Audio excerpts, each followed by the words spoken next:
ધોરણ 6 વિજ્ઞાન પ્રકરણ 9 સજીવો અને તેમની આસપાસ the living organisms and there surroundings. પહેલી અને બૂજો વેકેશનમાં ઘણી રસપ્રદ જગ્યાઓની મુલાકાતે ગયા હતા. આવી જ એક સફરમાં તેઓ ઋષિકેશમાં ગંગા નદી પર ગયા. તેઓ હિમાલયના પર્વતો ચડ્યા ત્યારે ત્યાં ખૂબ જ ઠંડી હતી. ત્યાં તેમણે પોતાના ઘરની નજીકના મેદાન પ્રદેશ કરતાં અલગ જ પ્રકારના વૃક્ષો જોયા, જેવા કે ઓક, પાઇન અને દેવદાર. આવી જ બીજી એક સફર દરમિયાન તેઓ રાજસ્થાન ગયેલા ને ગરમ રણમાં તેમણે ઊંટ સવારી કરી. અંતે તેઓ જગન્નાથપુરી ગયા અને દરિયા કિનારાની મુલાકાત લીધી, જ્યાં ટપકાંયુક્ત સરુના વૃક્ષો જોયા.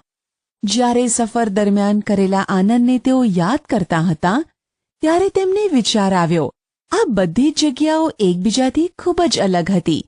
કેટલીક ઠંડી તો કેટલીક ગરમ અને સૂકી હતી, તો કેટલીક ભેજયુક્ત હતી, અને તેમાં દરેકમાં સજીવો એટલે કે જીવંત પ્રાણીઓ પણ વિવિધ પ્રકારના હતા. તેઓએ પૃથ્વી પરના એવા સ્થળ વિશે વિચારવાનું નક્કી કર્યું કે જ્યાં કોઈ પણ જીવંત સજીવો ન હોય. બૂજોએ તેના ઘરની નજીક આવા સ્થળ વિશે વિચાર્યું. ઘરની અંદર પણ તેણે કબાટ જોવાની કોશિશ કરી. તેને એવો ખ્યાલ હતો કે ત્યાં કોઈ પણ સજીવો નહીં હોય, પણ તેને કબાટમાં એક નાનો કરોળિયો જોવા મળ્યો. ઘરની બહાર પણ તેને એવું કોઈ સ્થળ ન દેખાયું કે જ્યાં એ વિચારતો હતો તે પ્રમાણે કોઈ એક કે બીજા પ્રકારના સજીવો ન હોય. પહેલીએ દૂરના સ્થળો વિશે વાંચવાનું અને વિચારવાનું શરૂ કર્યું. તેણે વાંચ્યું કે લોકોની જ્વાળામુખીના મુખમાં પણ સૂક્ષ્મ સજીવો જોવા મળ્યા છે. સજીવો અને તેમની રહેવાની આસપાસની જગ્યા. પહેલી અને બૂજોને તેમણે મુલાકાત લીધેલા સ્થળોમાં રહેલા વિવિધ પ્રકારના પ્રાણીઓ વિશે બીજો પણ એક વિચાર આવ્યો. રણમાં ઊંટ હોય છે, જ્યારે પર્વતો પર બકરીઓ અને યાક હોય છે. પુરીમાં બીજા કેટલાક, જેમ કે દરિયા કિનારે કરચલા અને માછીમારો દ્વારા પકડવામાં આવતી વિવિધ માછલીઓ અને પછી કીડીઓ જેવા સજીવો પણ હતા, જે આ બધા સ્થળોએ જોવા મળ્યા. એક પ્રદેશમાં જોવા મળતી વનસ્પતિ કરતાં બીજા વિસ્તારમાં જોવા મળતી વનસ્પતિઓ ખૂબ જ અલગ હતી. આ જુદા જુદા વિસ્તારના સ્થળો કેવા હતા? શું તેઓ સમાન હતા?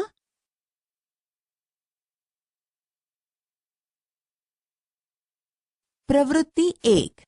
ચાલો જંગલથી શરૂઆત કરીએ. ત્યાં જોવા મળતી વનસ્પતિ, પ્રાણીઓ અને વસ્તુઓ વિશે વિચારો. કોષ્ટક 9.1ની કોલમ 1માં તેની યાદી તૈયાર કરો. કોષ્ટકમાં દર્શાવેલા અન્ય વિસ્તારોમાં જોવા મળતી વસ્તુઓ, પ્રાણીઓ અને વનસ્પતિઓની યાદી કરો. કોષ્ટક 9.1ને ભરવા માટે આખા પ્રકરણમાં દર્શાવેલા જુદી જુદી જગ્યાએ જોવા મળતા ઉદાહરણો એકઠાં કરી શકો. તમારા મિત્રો, માતાપિતા અને શિક્ષકો સાથે વધુ ઉદાહરણો વિશે ચર્ચા કરો. તમે વિવિધ વિસ્તારના પ્રાણીઓ, વનસ્પતિઓ તથા ખનિજ તત્વો વિશે પુસ્તકાલયમાંથી ઘણા રસપ્રદ પુસ્તકો મેળવી શકો છો. કોષ્ટકની દરેક કોલમમાં નાની મોટી ઘણી વનસ્પતિઓ, પ્રાણીઓ અને વસ્તુઓ સમાવવાની કોશિશ કરો. જે પ્રાણીઓ કે વનસ્પતિ ન હોય તેવી કયા પ્રકારની વસ્તુઓ આપણે મેળવી શકીશું? કદાચ વનસ્પતિના ભાગ સમાન સૂકા પાંદડા કે પ્રાણીઓના ભાગ સમાન અસ્થિઓ પણ હોય. આપણને વિવિધ પ્રકારની માટી અને કાંકરા પણ મળી શકે. પ્રકરણ 5માં ચર્ચા કર્યા મુજબ દરિયાના પાણીમાં પણ દ્રાવ્ય ક્ષારો હોય છે. તેમાં બીજા પદાર્થો પણ હોઈ શકે છે. જેમ જેમ પ્રકરણમાં આગળ વધીએ તેમ તેમ કોષ્ટક 9.1માં નવા ઉદાહરણો ઉમેરતા જાઓ. જેમ જેમ આપણે વિવિધ રસપ્રદ સ્થળોની મુલાકાત લઈશું, તેમ તેમ કોષ્ટક વિશે ચર્ચા કરીશું.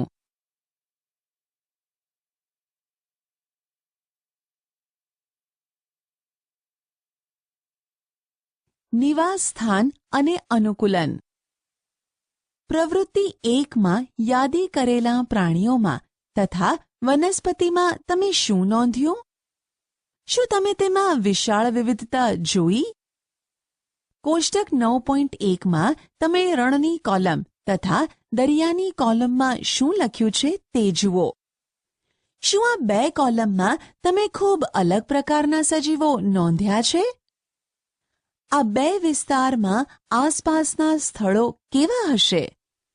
દરિયામાં વનસ્પતિ અને પ્રાણીઓ ક્ષારયુક્ત એટલે કે ખારા પાણીથી ઘેરાયેલા હોય છે. તેમાંના મોટા ભાગના પાણીમાં ઓગાળેલી હવાનો ઉપયોગ કરે છે. રણમાં ખૂબ જ ઓછું પાણી ઉપલબ્ધ હોય છે. રણમાં દિવસના સમયે ખૂબ જ ગરમી અને રાત્રે ખૂબ જ ઠંડી હોય છે. રણમાં રહેતા પ્રાણીઓ અને વનસ્પતિઓ રણની રેતીમાં જીવે છે અને તે જ વિસ્તારમાં શ્વાસોચ્છ્વાસ કરે છે. દરિયો અને રણ બંને ખૂબ જ જુદા વિસ્તારો છે અને આપણને આ બંને વિસ્તારોમાં ખૂબ જ અલગ પ્રાણીઓ જોવા મળે છે, ખરું ને? ચાલો દરિયા અને રણના બે અલગ જ પ્રકારના પ્રાણીઓ ઊંટ અને માછલી વિશે જોઈએ. ઊંટના શરીરની રચના તેને રણની પરિસ્થિતિમાં ટકી રહેવામાં મદદ કરે છે. ઊંટને લાંબા પગ હોય છે જે તેના શરીરને રણની રેતીની ગરમીથી દૂર રાખે છે. તેઓ ખૂબ જ ઓછી માત્રામાં મૂત્રનો ત્યાગ કરે છે. તેમનો મળ સૂકો હોય છે અને તેઓને પરસેવો થતો નથી. ઊંટ ખૂબ જ ઓછા પ્રમાણમાં મૂત્રનો ત્યાગ કરતા હોવાથી તેઓ પાણી વગર ઘણા દિવસો સુધી જીવી શકે છે. ચાલો વિવિધ પ્રકારની માછલીઓને જોઈએ. તેમાંની કેટલીક આકૃતિ 9.3માં દર્શાવેલી છે. માછલીઓ વિવિધ પ્રકારની હોય છે, પણ તમે એ જોયું કે તે દરેકમાં આકારની બાબતમાં સમાનતા રહેલી છે? અહીં દર્શાવેલી તમામ માછલીઓને પ્રકરણ 8માં ચર્ચા કર્યા મુજબ ધારારેખીય એટલે કે સુરેખિત આકાર હોય છે. પાણીની અંદર હલનચલન કરવામાં આ આકાર મદદરૂપ થાય છે. માછલીના શરીર ઉપર ચીકણા ભીંગડા હોય છે. પ્રકરણ 8માં આપણે જોયું કે માછલીઓને ચપટા મીન પક્ષ અને પૂંછડી હોય છે જે તેમને દિશા બદલવા માટે તથા પાણીમાં સંતુલન રાખવામાં મદદ કરે છે. પાણીમાં ઓગાળેલા ઓક્સિજનનો ઉપયોગ કરવા માટે ચૂઈ એટલે કે ઝાલર મદદરૂપ થાય છે. આપણે જોયું કે માછલીની વિશેષતાઓ તેને પાણીમાં જીવવા માટે અને ઊંટની વિશેષતા તેને રણમાં ટકી રહેવામાં ઉપયોગી થાય છે. પૃથ્વી પર જીવન જીવતા પુષ્કળ વૈવિધ્ય ધરાવતા પ્રાણીઓ અને વનસ્પતિઓમાંથી આપણે ફક્ત 2 પ્રાણીઓ જ ઉદાહરણ તરીકે લીધા છે.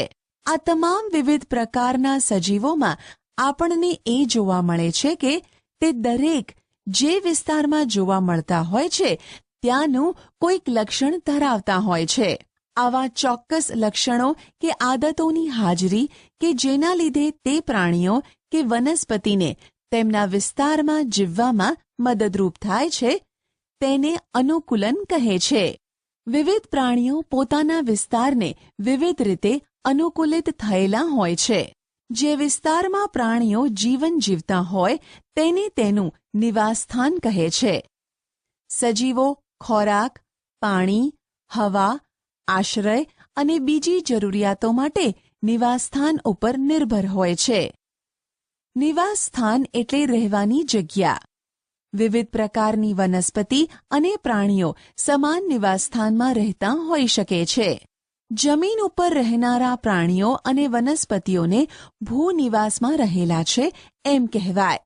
ભૂનિવાસના કેટલાક ઉદાહરણોમાં જંગલો, ઘાસના મેદાન, રણ, દરિયાકાંઠો અને પર્વતીય વિસ્તારોનો સમાવેશ થાય છે. બીજી બાજુ વનસ્પતિ અને પ્રાણીઓ કે જે પાણીમાં જીવન જીવે છે તેને જલીય નિવાસસ્થાન કહે છે. તળાવ, કળનળ, દલદલ, સરોવર, નદી અને સમુદ્ર એ જલીય નિવાસસ્થાનના ઉદાહરણો છે. દુનિયાના જુદા જુદા ભાગોમાં આવેલા જંગલો, ઘાસના મેદાન, રણ, દરિયાકાંઠાના વિસ્તાર તથા પર્વતોમાં પુષ્કળ વિવિધતા રહેલી હોય છે. જલીય નિવાસસ્થાન માટે પણ આ બાબત સાચી છે. અમુક એવા ફેરફારો છે કે જે સજીવોમાં તેની આસપાસના વિસ્તારમાં થતા બદલાવને અનુકૂળ થવા માટે થોડાક સમય માટે થતાં જોવા મળે છે. ઉદાહરણ તરીકે, જો આપણે મેદાની વિસ્તારમાં રહેતા હોઈએ અને અચાનક જ ઊંચા પર્વતીય પ્રદેશમાં રહેવા જઈએ તો થોડા દિવસ માટે શ્વાસ લેવામાં તથા શારીરિક કસરતો કરવામાં તકલીફ પડી શકે છે. જ્યારે ઊંચા પર્વતો પર હોઈએ ત્યારે આપણે ઝડપથી શ્વાસ લેવા પડે છે. થોડા દિવસ પછી ઊંચા પર્વતોની બદલાયેલી પરિસ્થિતિ મુજબ આપણું શરીર ગોઠવાઈ જાય છે. એવો ફેરફાર જે કોઈ ચોક્કસ સજીવના શરીરમાં ટૂંકા સમયગાળા માટે આસપાસના વિસ્તારમાં થયેલા બદલાવને લીધે ઉત્પન્ન થયેલી મુશ્કેલીને નિભાવવા માટે થતો હોય તેને પરિસ્થિતિકીય અનુકૂલન એક્લેમેટાઇઝેશન કહે છે. હજારો વર્ષો પછી થતાં અનુકૂલન કરતાં આ ફેરફારો જુદા હોય છે. નિવાસસ્થાનમાં રહેતી વનસ્પતિ કે પ્રાણીઓ એ તેના જૈવિક ઘટકો છે. નિવાસસ્થાનમાં જોવા મળતી નિર્જીવ વસ્તુઓ જેવી કે ખડકો, ભૂમિ, હવા અને પાણી ત્યાંના અજૈવિક ઘટકો છે. સૂર્યપ્રકાશ અને ગરમીનો પણ નિવાસસ્થાનના અજૈવિક ઘટકમાં સમાવેશ થાય છે. આપણે જાણીએ છીએ કે અમુક વનસ્પતિઓ બીજમાંથી ઉગે છે. ચાલો કેટલાક બીજ કે જેમાંથી છોડ તૈયાર થાય છે તેના પર કેટલાક અજૈવિક ઘટકો તથા તેની અસરો જોઈએ. પ્રવૃત્તિ 2. પ્રકરણ 1માં કરેલી પ્રવૃત્તિ કે જેમાં આપણે મગ અને ચણાને ફણગાવ્યા હતા તેને યાદ કરો. જ્યારે બીજમાંથી ફણગો ફૂટે છે ત્યારે તે અંકુરિત થાય છે. તે બીજમાંથી નવા છોડની શરૂઆત થાય છે. થોડાક સૂકા મગના બીજ લો. મગની નાની ઢગલીને બાજુએ રાખો અને બાકીના મગને એક દિવસ માટે પાણીમાં ભીંજવો. ભીંજવેલા બીજને 4 ભાગમાં વહેંચો. તેમાંથી એક ભાગને 3 થી 4 દિવસ સુધી પાણીમાં ડુબાડી રાખો. સૂકા બીજને તથા પાણીમાં ડુબાડેલા બીજને ખલેલ ન પહોંચાડો. ભીંજવેલા બીજના એક ભાગને હવા ઉજાસવાળા રૂમમાં તથા બીજા ભાગને સંપૂર્ણ અંધારું ધરાવતા ભાગમાં જેમ કે કબાટમાં રાખો કે જ્યાં જરાય પણ પ્રકાશ અંદર ન આવે. છેલ્લા ભાગને એકદમ ઠંડક ધરાવતી જગ્યાએ જેમ કે રેફ્રિજરેટર કે આજુબાજુ બરફ હોય ત્યાં રાખો. આ ત્રણેય ભાગોને અંકુરિત થવા માટે તેને રોજ ધોઈ અને પાણી નિતારીને મૂકો. થોડા દિવસ પછી તમે શું નોંધ્યું? શું 5 ભાગના બીજ સમાન રીતે અંકુરિત થાય છે?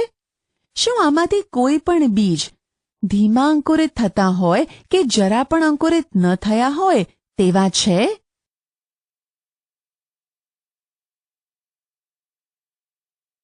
વિવિધ નિવાસસ્થાનની સફર. કેટલાક ભૂનિવાસ. રણ. આપણે રણના અજૈવિક ઘટકો અને તેની સાથે ઊંટના અનુકૂલન વિશે ચર્ચા કરી. રણમાં જોવા મળતા અન્ય પ્રાણીઓ અને વનસ્પતિઓ શું દર્શાવે છે? શું તેઓ પણ સમાન પ્રકારના અનુકૂલન દર્શાવે છે? રણમાં ઉંદર અને સાપ જેવા રણના પ્રાણીઓ હોય છે જેને ઊંટની માફક લાંબા પગ હોતા નથી. દિવસની તીવ્ર ગરમીથી બચવા માટે તેઓ રેતીમાં ખૂબ ઊંડે બખોલમાં રહે છે. આ પ્રાણીઓ રાત્રિ દરમિયાન ઠંડક હોય ત્યારે જ બહાર આવે છે. આકૃતિ 9.5માં રણમાં સામાન્ય રીતે ઉગતી કેટલીક વનસ્પતિઓ દર્શાવેલી છે. તેઓ રણ સાથે કઈ રીતે અનુકૂલન ધરાવે છે?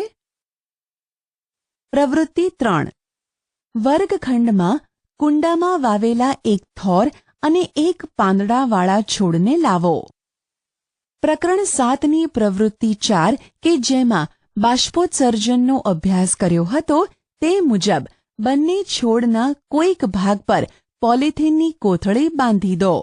કુંડામાંના છોડને સૂર્યપ્રકાશમાં રહેવા દો અને થોડા કલાક પછી તેનું અવલોકન કરો.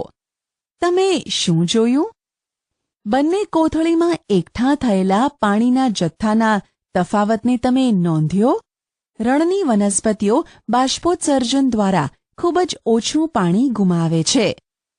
રણની વનસ્પતિઓમાં કાં તો પાંદડાઓ હોતા જ નથી, કાં તો ખૂબ જ નાના હોય છે, અથવા તેઓ કાંટાના આકારમાં રહેલા હોય છે.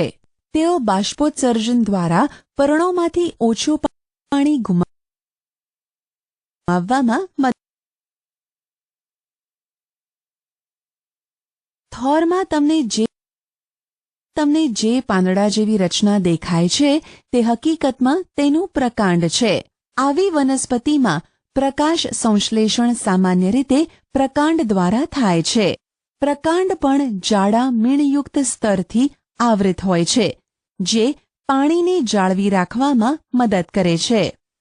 મોટા ભાગની રણની વનસ્પતિના મૂળ પાણીનું શોષણ કરવા માટે જમીનમાં ખૂબ ઊંડે સુધી જાય છે. પર્વતીય વિસ્તાર. આ નિવાસસ્થાનો સામાન્ય રીતે ખૂબ જ ઠંડા અને પવનથી ભરપૂર હોય છે. કેટલાક વિસ્તારોમાં તો શિયાળામાં બરફવર્ષા પણ થાય છે. પર્વતીય વિસ્તારોમાં બહુ મોટી માત્રામાં વિવિધતા ધરાવતી વનસ્પતિઓ અને પ્રાણીઓ હોય છે. શું તમે આકૃતિ 9.6માં દર્શાવ્યા છે તેવા પ્રકારના વૃક્ષો જોયા છે? જો તમે પર્વતીય વિસ્તારમાં રહેતા હોય કે તેવા વિસ્તારની મુલાકાત લીધી હોય તો તમે આ પ્રકારના પુષ્કળ વૃક્ષો જોયા હશે. પણ શું તમે આવા વૃક્ષો કુદરતી રીતે અન્ય વિસ્તારોમાં ઉગતા હોય તેવું નોંધ્યું છે? આ નિવાસસ્થાનમાં પ્રવર્તતી પરિસ્થિતિઓ સાથે આ વૃક્ષોનું અનુકૂલન કઈ રીતે હોય છે? આ વૃક્ષો સામાન્ય રીતે શંકુ આકારના હોય છે તથા ડાળીઓ ઢળતી હોય છે. કેટલાક વૃક્ષોના પાંદડા સોયાકાર હોય છે. તે વરસાદના પાણીને તથા બરફને સરળતાથી નીચે સરકવા દે છે. આનાથી અલગ આકાર ધરાવતા વૃક્ષો પણ પર્વતોમાં જોવા મળે છે. તેઓ પર્વતીય વિસ્તારમાં ટકી રહેવા અલગ પ્રકારનું અનુકૂલન ધરાવતા હોઈ શકે છે. પર્વતીય વિસ્તારોમાં રહેતા પ્રાણીઓ પણ ત્યાંની પરિસ્થિતિ સાથે અનુકૂલન ધરાવતા હોય છે. ઠંડીથી રક્ષણ માટે તેમની ચામડી જાડી અને રૂંવાટી ધરાવે છે. ઉદાહરણ તરીકે પોતાને ગરમ રાખવા માટે યાકને લાંબા વાળ હોય છે. હિમચિત્તા એટલે કે સ્નો લેપર્ડના શરીર, પગ અને પંજા પર ગાઢ રૂંવાટી હોય છે, જે તેને બરફ પર ચાલતી વખતે ઠંડીથી બચાવે છે. પર્વતીય બકરીઓ મજબૂત ખરીઓ એટલે કે હૂવ્સ ધરાવે છે, જેથી ખડકાળ ઢાળ પર દોડી શકાય. પર્વતીય પ્રદેશોમાં જેમ જેમ ઊંચાઈએ જઈએ તેમ તેમ આસપાસના વિસ્તારો બદલાય છે અને વિવિધ ઊંચાઈ પર જુદા જુદા અનુકૂલન જોવા મળે છે. ઘાસના મેદાનો. સિંહ જંગલમાં કે ઘાસના મેદાનમાં રહેતું સશક્ત પ્રાણી છે, જે હરણ જેવા પ્રાણીઓનો શિકાર કરી તેને મારી શકે છે. તે રંગમાં આછા ભૂખરા રંગનો હોય છે. હરણ તથા સિંહના ચિત્રને જુઓ. આ બંને પ્રાણીઓના ચહેરા પર આંખો કઈ રીતે ગોઠવાયેલી છે? આ બંને પ્રાણીઓના ચહેરા પર આંખો સામેની તરફ ગોઠવાયેલી છે કે બાજુ પર? સિંહને આગળના પગને લાંબા પંજા હોય છે, જેની આંગળીઓમાં અંદર પણ ખેંચી શકાય છે. શું સિંહના લક્ષણો તેને જીવવા માટે કોઈ રીતે ઉપયોગી છે? તેનો આછો ભૂખરો રંગ તે જ્યારે શિકાર માટે ફરે છે ત્યારે ઘાસના મેદાનમાં છુપાવવા માટે મદદરૂપ થાય છે. ચહેરાની આગળ તરફ રહેલી આંખો તેને શિકારના ચોક્કસ સ્થાન વિશે ખ્યાલ આપે છે. હરણ પણ જંગલ અને ઘાસના મેદાનમાં રહેનારું અન્ય એક પ્રાણી છે. જંગલની વનસ્પતિના મજબૂત પ્રકાંડને ચાવવા માટે મજબૂત દાંત હોય છે. હરણને તેનો સિંહ જેવા શિકારી પ્રાણીઓ દ્વારા શિકાર ન થાય અને તેમનાથી બચાવ થાય તે માટે શિકારી પ્રાણીઓની હાજરી જાણવી જરૂરી છે. શિકારીની હલનચલન સાંભળવા માટે તેના કાન લાંબા હોય છે. માથાની બાજુ પર રહેલી આંખો તેને ખતરાની જાણ માટે દરેક દિશામાં જોવા માટે મદદરૂપ થાય છે. હરણની ઝડપ તેને તેના શિકારથી દૂર ભાગવામાં મદદરૂપ થાય છે. હરણ, સિંહ કે અન્ય પ્રાણી કે વનસ્પતિની આવી બીજી ઘણી રચનાઓ હોય છે જે તેમને નિવાસસ્થાનમાં ટકી રહેવા માટે મદદરૂપ થાય છે. કેટલાક જલીય નિવાસસ્થાનો. સમુદ્રો. માછલી દરિયામાં જીવવા માટે કઈ રીતે અનુકૂલિત છે તે બાબતે આપણે ચર્ચા કરી છે. ઘણા બધા દરિયાઈ જીવો પાણીમાં સરળતાથી હલનચલન કરી શકે તે માટે ધારારેખીય શરીર ધરાવે છે. કેટલાક દરિયાઈ પ્રાણીઓ જેવા કે સ્ક્વિડ, એક મૃદુકાય પ્રાણી જે 8 પગ અને 2 સ્પર્શકો ધરાવે છે, અને ઓક્ટોપસના શરીર ધારારેખીય હોતા નથી. તેઓ દરિયાના તળિયે રહે છે અને જે શિકાર તેમના તરફ ગતિ કરે છે તેને પકડી લે છે. જો કે જ્યારે તેઓ પાણીમાં હલનચલન કરે ત્યારે તેમના શરીરને ધારારેખીય કરી દે છે. આ પ્રાણીઓમાં પાણીમાં ઓગાળેલો ઓક્સિજન વાપરવા માટે ચૂઈ હોય છે. ડોલ્ફિન અને વ્હેલ જેવા કેટલાક દરિયાઈ જીવોને ચૂઈ હોતી નથી. તેઓ નસકોરાં કે શ્વસન છિદ્રો જે તેમના માથાના ઉપરના ભાગે ગોઠવાયેલા હોય છે તેના દ્વારા હવા અંદર લે છે. તેના વડે તેઓ જ્યારે પાણીની સપાટી નજીક તરતા હોય ત્યારે શ્વાસ દ્વારા હવા અંદર લે છે. તેઓ લાંબા સમય સુધી શ્વાસ લીધા વગર પાણીની અંદર રહી શકે છે. હવા શ્વાસમાં લેવા માટે તેઓ સમયાંતરે સપાટીની બહાર આવે છે. શું તમે ડોલ્ફિનની આ રસપ્રદ પ્રવૃત્તિને ટેલિવિઝનના કાર્યક્રમમાં કે સમુદ્રી જીવન પરની કોઈ ફિલ્મમાં જોઈ છે?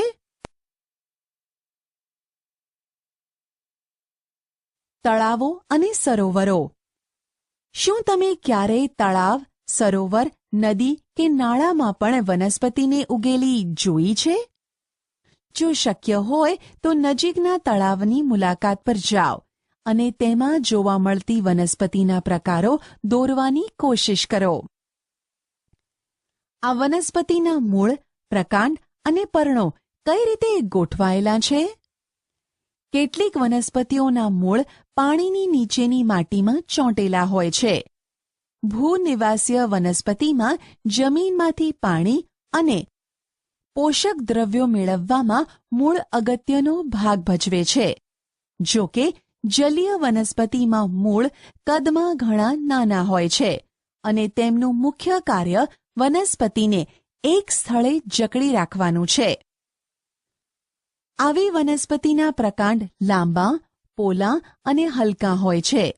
પ્રકાંડ પાણીની સપાટી સુધી વિકસિત થાય છે, જ્યારે પર્ણ અને ફૂલો પાણીની સપાટી ઉપર તરતા હોય છે. કેટલીક જલીય વનસ્પતિઓ પાણીમાં સંપૂર્ણ ડૂબેલી હોય છે. આવી વનસ્પતિના તમામ ભાગ પાણીની અંદર વિકસે છે. આમાંની કેટલીક વનસ્પતિના પર્ણો સાંકડા કે પાતળી પટ્ટી જેવા હોય છે. તે વહેતા પાણીમાં વળી શકે છે. કેટલીક ડૂબેલી વનસ્પતિઓમાં પર્ણો એટલા વિભાજિત હોય છે કે પાણી તેને કાંઈ જ નુકસાન પહોંચાડ્યા વગર તેમાંથી વહન પામતું હોય છે. દેડકાં સામાન્ય રીતે તળાવનો નિવાસસ્થાન તરીકે ઉપયોગ કરે છે. દેડકાઓ તળાવના પાણી અને જમીન એમ બંને પર રહી શકે છે. તેમના પાછળના પગ મજબૂત હોય છે, જે તેમને કૂદકો મારવા તથા તેના શિકારને પકડવામાં મદદ કરે છે.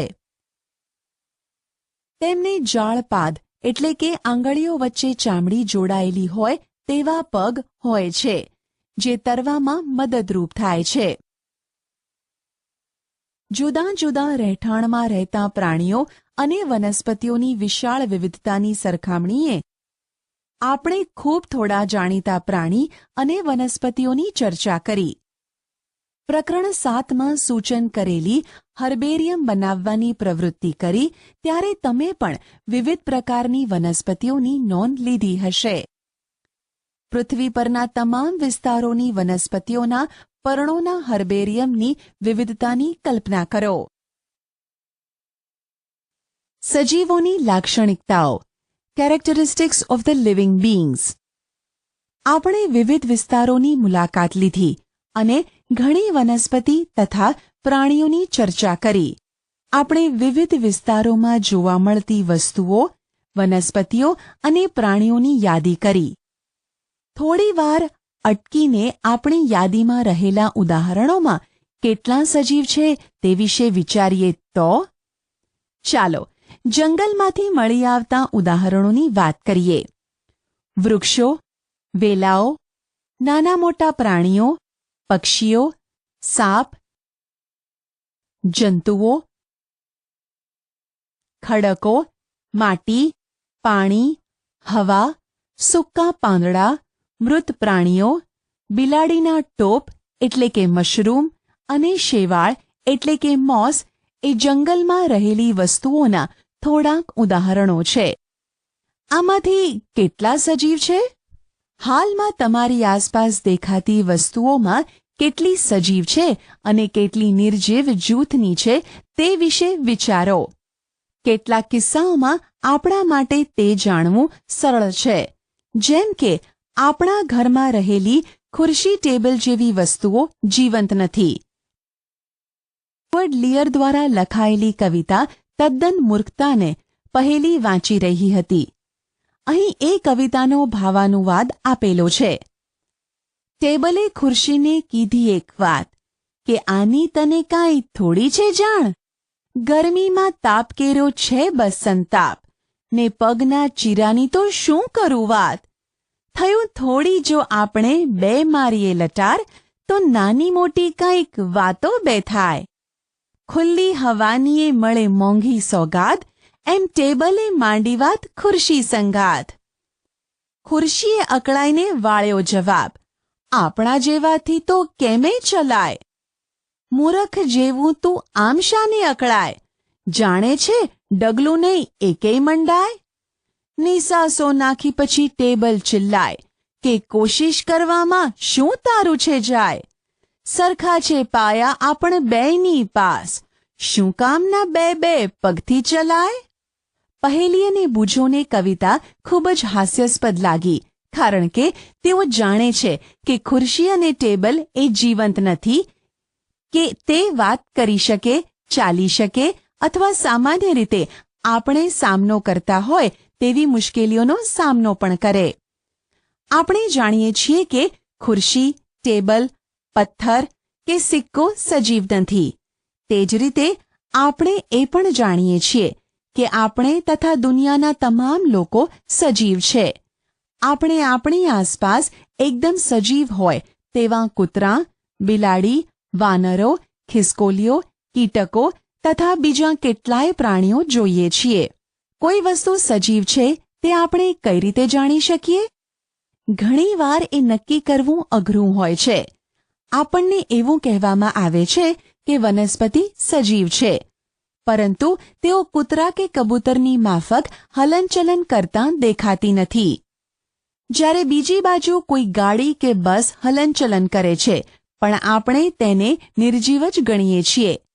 સમયની સાથે વનસ્પતિ અને પ્રાણીઓના કદમાં વધારો થાય છે, પણ તો પછી ઘણીવાર આકાશમાં રહેલા વાદળનું કદ પણ વધતું હોય એવું જણાય છે. શું એનો મતલબ એ થયો કે વાદળા સજીવ છે? શું સજીવો કોઈ સામાન્ય લક્ષણો ધરાવે છે કે જે તેને નિર્જીવથી અલગ બનાવે છે?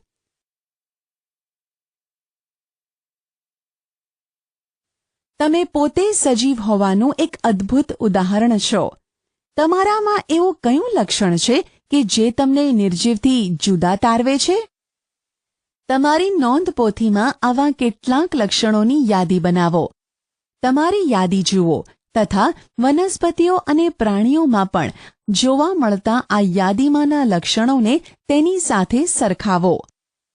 આમાંના કેટલાક લક્ષણો કદાચ બધા જ સજીવોમાં સામાન્ય રીતે જોવા મળે છે. શું બધા જ સજીવોને ખોરાકની જરૂર હોય છે? કે બધા જ સજીવોને ખોરાકની જરૂરિયાત હોય છે અને તે આપણા માટે અને પ્રાણીઓ માટે કેટલું જરૂરી હોય છે? આપણે એ પણ શીખ્યા કે વનસ્પતિ પોતાનો ખોરાક પ્રકાશ સંશ્લેષણની ક્રિયા દ્વારા જાતે જ બનાવે છે. પ્રાણીઓ પોતાના ખોરાક માટે વનસ્પતિ અને પ્રાણીઓ ઉપર નિર્ભર હોય છે. ખોરાક દ્વારા સજીવોને વિકાસ થવા માટેની ઊર્જા મળે છે. સજીવોને આ ઊર્જાની જરૂરિયાત તેમની અંદર ચાલતી જૈવિક ક્રિયાઓ માટે પણ પડે છે. શું બધા જ સજીવો વિકાસ દર્શાવે છે?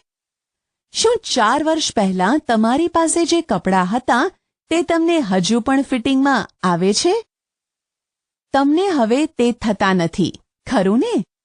આટલા વર્ષોમાં તમે વધુ ઊંચા થઈ ગયા છો. તમે ભલે એ અનુભવતા ન હોવ પણ તમારો વિકાસ દરેક સમયે થતો હોય છે અને થોડા વર્ષોમાં તમે પુખ્ત બની જશો. પ્રાણીઓના બચ્ચા પણ પુખ્ત બને છે. તમે કૂતરાના ગલુડિયાને પુખ્ત થતાં જોયા જ હશે.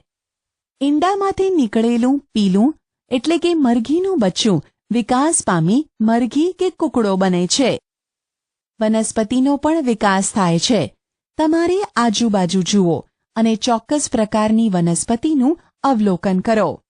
કેટલીક ખૂબ જ નાની અને બાળછોડ જેવી છે, જ્યારે કેટલીક વિકસિત છે.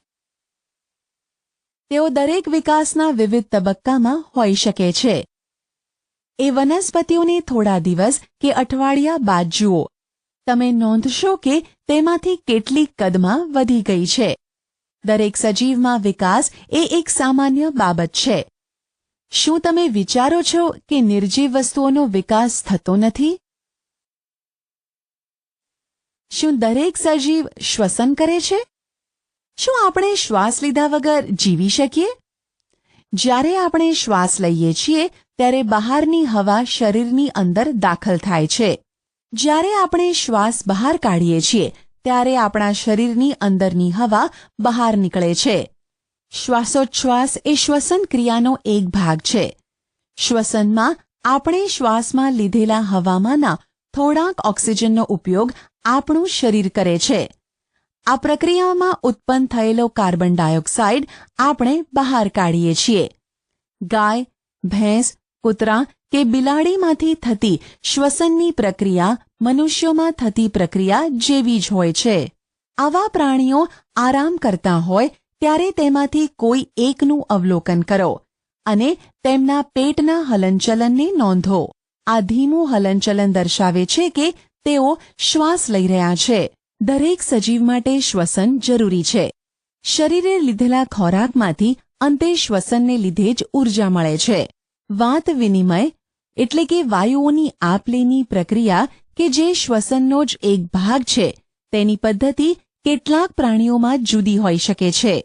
ઉદાહરણ તરીકે અળસિયા તેમની ચામડી દ્વારા શ્વસન કરે છે. આપણે શીખ્યા તે મુજબ માછલીઓ ચૂઈ વડે પાણીમાં ઓગળેલા ઓક્સિજનનો ઉપયોગ કરે છે. પાણીમાં ઓગળેલી હવાના ઓક્સિજનનું શોષણ ચૂઈ કરે છે. શું વનસ્પતિઓ પણ શ્વસન કરે છે? વનસ્પતિમાં સામાન્ય રીતે પર્ણો દ્વારા વાત વિનિમય થાય છે. પર્ણ તેમાં રહેલા સૂક્ષ્મ છિદ્રો દ્વારા હવા અંદર લે છે અને ઓક્સિજનનો ઉપયોગ કરે છે. તેઓ હવામાં કાર્બન ડાયોક્સાઇડ બહાર કાઢે છે. આપણે શીખ્યા છીએ કે સૂર્યપ્રકાશની હાજરીમાં વનસ્પતિ હવામાંના કાર્બન ડાયોક્સાઇડનો ઉપયોગ કરીને તેનો ખોરાક બનાવે છે અને ઓક્સિજન બહાર કાઢે છે.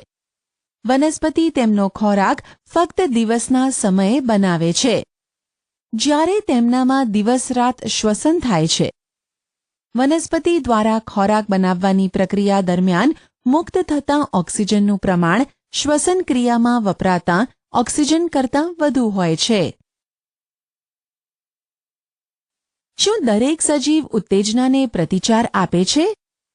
તમે ખુલ્લા પગે ચાલતા હોવ ત્યારે પગમાં તીક્ષ્ણ કાંટો ભોંકાય ત્યારે તમે કઈ રીતે પ્રતિભાવ આપો છો?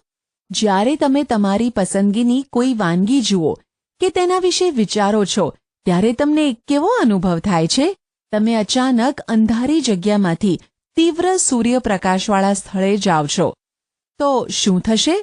હકીકતમાં આસપાસના તેજસ્વી પ્રકાશ સાથે અનુકૂળ ના થાય ત્યાં સુધી તમારી આંખો આપમેળે તે જ ઘડીએ બંધ થઈ જાય છે. તમારી પસંદગીની વાનગી, તીવ્ર પ્રકાશ અને કાંટો એ આમ તો આસપાસના વાતાવરણમાં બદલાવના ઉદાહરણો છે. આપણે બધા જ આવા બદલાવને તાત્કાલિક પ્રતિચાર આપીએ છીએ. આપણી આસપાસના એવા બદલાવ જે આપણને તેમના તરફ પ્રતિચાર આપવા પ્રેરે છે તેને ઉત્તેજના કહે છે. શું બીજા પ્રાણીઓ પણ ઉત્તેજનાનો પ્રતિચાર આપે છે? જ્યારે પ્રાણીઓને ખોરાક આપવામાં આવે ત્યારે તેમના વર્તનનું અવલોકન કરો. શું ખોરાકને જોતાં જ તેમને અચાનક જ કાર્યશીલ થતા તમે જોયા છે? જ્યારે તમે કોઈ પક્ષી તરફ જાઓ છો ત્યારે તે શું કરે છે? જ્યારે તેજસ્વી પ્રકાશને જંગલી પ્રાણીઓ પર ફેંકવામાં આવે છે ત્યારે તેઓ દૂર ભાગી જાય છે.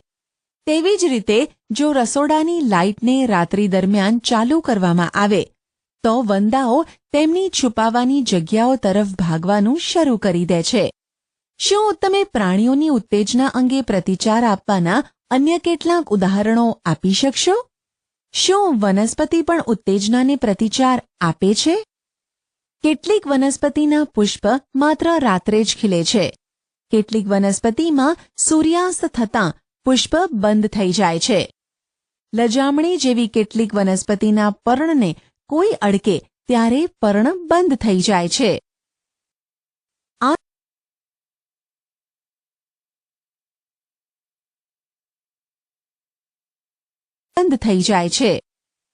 આસપાસના વાતાવરણમાં બદલાવ થતાં જ વનસ્પતિએ તેને આપેલા પ્રતિચારના આ કેટલાક ઉદાહરણો છે. પ્રવૃત્તિ 4. દિવસ દરમિયાન બારીમાંથી થોડીવાર માટે સૂર્યપ્રકાશ દાખલ થતો હોય તેવા રૂમમાં બારીથી થોડો દૂર એક કુંડાવાળો છોડ મૂકો. તે છોડને થોડા દિવસ નિયમિત પાણી આપો. શું ખુલ્લામાં ઉગતા છોડની માફક આ છોડ પણ ટટ્ટાર જ ઉગે છે? જો તે ટટ્ટાર ઉગતો ન હોય તો તે જે દિશામાં વળ્યો હોય તે નોંધો. શું તમને લાગે છે કે આ બાબત કોઈ ઉત્તેજનાના પ્રતિભાવને લીધે થઈ હશે? દરેક સજીવ તેની આસપાસના ફેરફાર તરફ પ્રતિભાવ આપે છે. સજીવો અને ઉત્સર્જન. બધા જ સજીવો ખોરાક લે છે. ખાવામાં આવતો બધો જ ખોરાક હકીકતમાં વપરાતો નથી, પણ શરીર દ્વારા તેનો કેટલોક જથ્થો જ વાપરવામાં આવે છે. તો વધેલા ખોરાકનું શું થાય છે? તે નક્કામાં કચરા તરીકે શરીરમાંથી દૂર થવો જોઈએ. બીજી કેટલીક જૈવિક પ્રક્રિયાઓ દરમિયાન પણ આપણું શરીર કચરો ઉત્પન્ન કરે છે. સજીવો દ્વારા કચરાનો ત્યાગ કરવાની આ પ્રક્રિયા ઉત્સર્જન તરીકે ઓળખાય છે. શું વનસ્પતિ પણ ઉત્સર્જન કરે છે? હા, તેઓ પણ ઉત્સર્જન કરે છે. જો કે વનસ્પતિમાં આ પદ્ધતિ થોડીક અલગ હોય છે.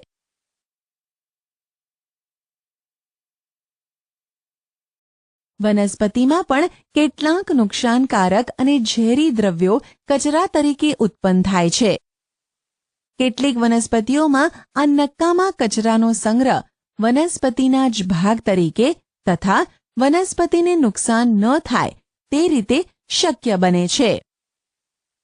કેટલીક વનસ્પતિઓ સ્ત્રાવ સ્વરૂપે નક્કામાં કચરાને દૂર કરે છે. તમામ સજીવોમાં સામાન્ય રીતે જોવા મળતું એક લક્ષણ ઉત્સર્જન છે. શું દરેક સજીવ તેમના જેવો જ સજીવ ઉત્પન્ન કરે છે? શું તમે ક્યારેય કબૂતર જેવા કોઈ પક્ષીઓના માળા જોયા છે? ઘણા પક્ષીઓ માળામાં તેમના ઈંડા મૂકે છે. કેટલાક ઈંડાનું સેવન થઈને તેમાંથી બચ્ચાં બહાર આવે છે. પ્રાણીઓ તેમના જેવો જ સજીવ ઉત્પન્ન કરે છે. પ્રજનનનો પ્રકાર કદાચ વિવિધ પ્રાણીઓમાં જુદો હોઈ શકે છે. કેટલાક પ્રાણીઓ તેમના બચ્ચાને ઈંડા દ્વારા ઉત્પન્ન કરે છે. કેટલાક પ્રાણીઓ બચ્ચાને જન્મ આપે છે. વનસ્પતિ પણ પ્રજનન કરે છે. પ્રાણીઓની જેમ વનસ્પતિઓ પ્રજનનની પદ્ધતિઓને લઈને જુદી પડે છે. ઘણી વનસ્પતિઓ બીજ દ્વારા પ્રજનન કરે છે. વનસ્પતિ બીજ ઉત્પન્ન કરે છે, જે અંકુરિત થઈ નવા છોડમાં વિકસિત થાય છે. કેટલીક વનસ્પતિઓ બીજ સિવાયના ભાગમાંથી પણ ફરી ઉત્પન્ન થઈ શકે છે, જેમ કે પ્રાંકુર સાથેનું બટાકું નવા છોડને ઉત્પન્ન કરી શકે છે. વનસ્પતિઓ કલમ દ્વારા પણ ઉત્પન્ન થાય છે. શું તમે જાતે આ રીતે છોડને ઉગાડવાનું પસંદ કરશો? પ્રવૃત્તિ 5. ગુલાબ કે મહેંદીના છોડની કોઈ કલમ એટલે કે ત્રાંસી કાપેલી ડાળી લો. તેને માટીમાં દબાવી નિયમિત પાણી આપો. થોડા દિવસ પછી તમે શું નોંધ્યું? કલમ વડે છોડ ઉગાડવા કદાચ સરળ નથી. જો તમારી કલમ ઉગે નહીં તો નિરાશ થશો નહીં. જો શક્ય હોય તો કલમને છોડ તરીકે વિકાસ કરવા માટે લેવામાં આવતી સંભાળ વિશે માળી સાથે વાત કરો. સજીવો પ્રજનન દ્વારા તેમના જેવા જ અન્ય સજીવો ઉત્પન્ન કરે છે. વિવિધ સજીવોમાં પ્રજનન જુદી જુદી રીતે થાય છે. શું બધા જ સજીવો હલનચલન કરે છે? સજીવોના હલનચલનની વિવિધ રીતો વિશે આપણે પ્રકરણ 8માં ચર્ચા કરી. તેઓ એક સ્થળેથી બીજા સ્થળે જાય છે અને બીજા શારીરિક હલનચલન પણ દર્શાવે છે. વનસ્પતિ માટે શું કહેશો? શું તેઓ પણ હલનચલન કરે છે? સામાન્ય રીતે વનસ્પતિઓ મૂળ વડે જમીન સાથે જકડાયેલી હોય છે, માટે તે એક સ્થળથી બીજા સ્થળ સુધી સ્થળાંતરણ કરતી નથી. જો કે તેમના દ્વારા સંશ્લેષિત ખોરાક તથા પાણી, ખનિજો વગેરે વનસ્પતિના એક ભાગમાંથી બીજા ભાગ તરફ જાય છે. શું તમે બીજા કોઈ પ્રકારનું હલનચલન વનસ્પતિમાં નોંધ્યું છે? પુષ્પનું ખીલવું અને બંધ થવું? તમને યાદ છે ને કે કઈ રીતે અમુક વનસ્પતિઓ ઉત્તેજનાને પ્રતિભાવ આપે છે? જો કે આપણી પાસે હલનચલન કરતી હોય તેવી નિર્જીવ વસ્તુઓ પણ છે. બસ, ગાડી, કાગળના નાના ટુકડા, વાદળ વગેરે. શું આ હલનચલનમાં સજીવોના હલનચલન કરતાં કંઈ ફેરફાર છે? સજીવોમાં પુષ્કળ વિવિધતાઓ છે, પરંતુ આપણે ચર્ચા કરી તે મુજબ તેમાંના દરેક કેટલાક સમાન લક્ષણો ધરાવે છે. સજીવો મૃત્યુ પામે છે, એ પણ તેમનું એક લક્ષણ છે.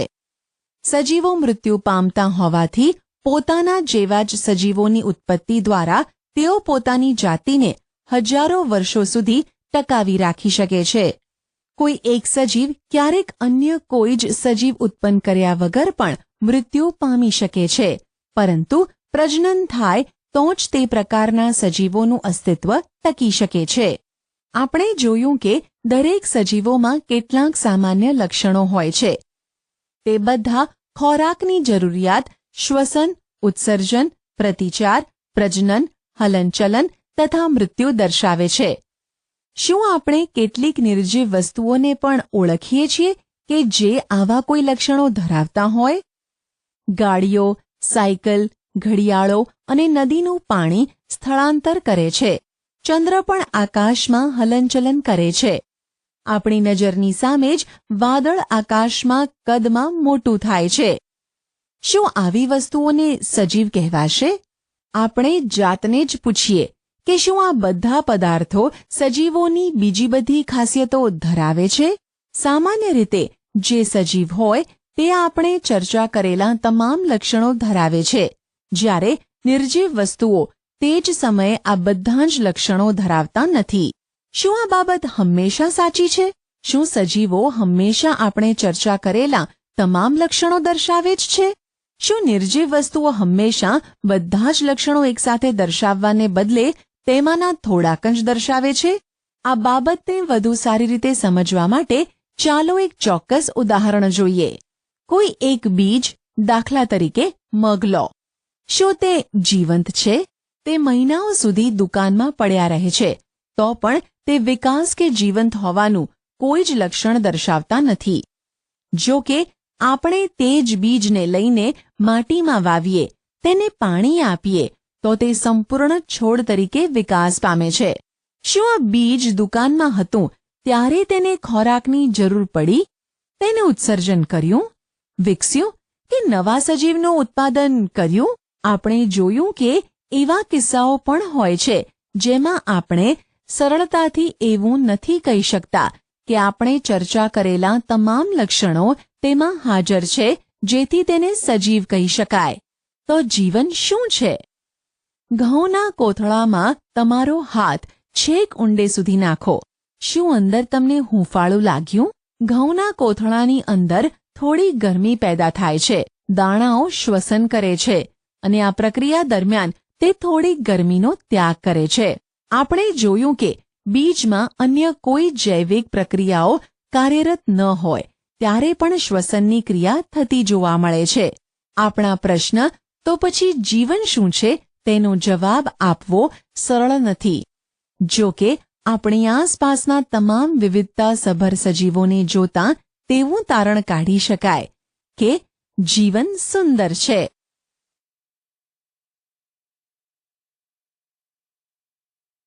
આશા છે કે તમને આ ઈ લર્નિંગ મોડ્યુલમાં મજા આવી હશે.